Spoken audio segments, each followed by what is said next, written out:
ದಾವಣಗೆರೆ ದಕ್ಷಿಣ ವಿಧಾನಸಭಾ ಕ್ಷೇತ್ರದ ಉಪಚುನಾವಣೆ ಹಿನ್ನೆಲೆಯಲ್ಲಿ ಪಕ್ಷಗಳ ಮತ್ತು ಸ್ವತಂತ್ರ ಅಭ್ಯರ್ಥಿಗಳೇ ಸೇರಿದಂತೆ ನಾಮಪತ್ರ ಸಲ್ಲಿಕೆಗೆ ಇಂದು ಕೊನೆಯ ದಿನವಾಗಿದ್ದು ಹಲವು ಅಭ್ಯರ್ಥಿಗಳು ನಾಮಪತ್ರ ಸಲ್ಲಿಸುತ್ತಿದ್ದಾರೆ. ದಾವಣಗೆರೆ ದಕ್ಷಿಣ ವಿಧಾನಸಭಾ ಕ್ಷೇತ್ರದಿಂದ ಜಬೀನಾ ಆಪಾ ಸ್ವತಂತ್ರ ಅಭ್ಯರ್ಥಿಯಾಗಿ ಮಹಿಳೆಯೊಬ್ಬರು ನಾಮಪತ್ರ ಸಲ್ಲಿಸಿದ್ದು, ಕಳೆದ ಬಾರಿ ಲೋಕಸಭೆಯಲ್ಲೂ ಕೂಡ ಸ್ವತಂತ್ರ ಅಭ್ಯರ್ಥಿಯಾಗಿ ಸ್ಪರ್ಧಿಸಿದರು. ಲೋಕಸಭೆ ಚುನಾವಣೆಯಲ್ಲಿ ಸ್ಪರ್ಧಿಸಿದ್ದ ಅವರು 5,000ಕ್ಕೂ ಹೆಚ್ಚು ಮತಗಳನ್ನು ಪಡೆದಿದ್ದು, ಈಗ ಮತ್ತೊಮ್ಮೆ ದಾವಣಗೆರೆ ದಕ್ಷಿಣ ವಿಧಾನಸಭಾ ಕ್ಷೇತ್ರದಿಂದ ಅದೃಷ್ಟ ಪರೀಕ್ಷೆಗೆ ಇಳಿದಿದ್ದಾರೆ. ನಮಸ್ತೆ ಸರ್, ನನ್ನ ಹೆಸರು ಟಿ ಜಬೀನಪ್ಪ ಅಂತ. ನಾನು ದಕ್ಷಿಣದಲ್ಲಿ ಎಲೆಕ್ಷನ್ಗೆ ಇಂಡಿಪೆಂಡೆಂಟ್ ಹಾಕಿದ್ದೀನಿ.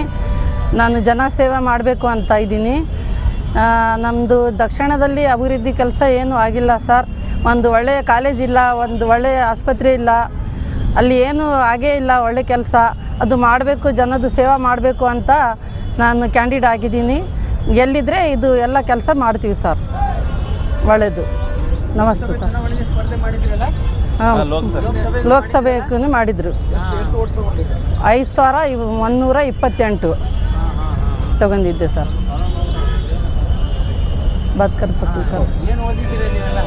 ನಾನು 5ನೇ ಕ್ಲಾಸ್ ಓದಿದ್ದೀನಿ ಸರ್. ಹಾಂ,